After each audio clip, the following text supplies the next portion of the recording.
গাছ প্রেমিকদের জন্য সিঙ্গোনিয়াম গাছ হচ্ছে একটি চমৎকার গাছ।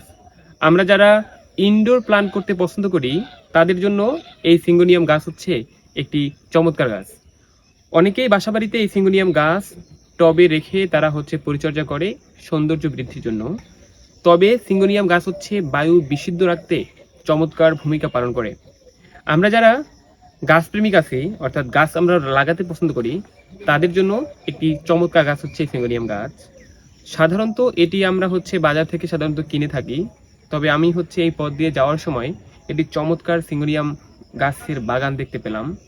এই গাছগুলো হচ্ছে কেউ পরিচর্যা করে না, বাট কি চমৎকারভাবে এখানে গাছগুলো বৃদ্ধি পাচ্ছে। দেখেন, এই গাছ সরাসরি কড়া রোদ একদম সহ্য করতে পারে না।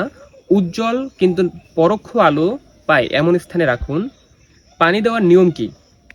টবের মাটির উপরিভাগ 1 থেকে 2 ইঞ্চি শুকিয়ে গেলে তবেই পানি দিন। অতিরিক্ত পানি বর্জন করতে হবে, অর্থাৎ টবের পানি যেন পানি জমে না থাকে সেদিকে বিশেষভাবে খেয়াল রাখতে হবে। তাপমাত্রা ও আর্দ্রতার ক্ষেত্রে স্বাভাবিক তাপমাত্রা বজায় রাখতে হবে। সাধারণত 16 সেন্টিগ্রেড থেকে 27 ডিগ্রি সেন্টিগ্রেডের মধ্যে তাপমাত্রা থাকলে এই গাছের জন্য বেশ ভালো বৃদ্ধি পাবে। তবে বিশেষ সতর্কতা হচ্ছে সিঙ্গোনিয়াম গাছ হচ্ছে মানুষ এবং পোষা প্রাণীর জন্য বিষাক্ত। এর পাতায় ক্যালসিয়াম অক্সালেট থাকে যা মুখে গেলে জ্বালাপোড়া করতে পারে। তাই শিশুদের কাছ থেকে এবং আপনার যদি বাসায় পোষা প্রাণী থাকে তাদের কাছ থেকে এই গাছটি দূরে রাখতে হবে।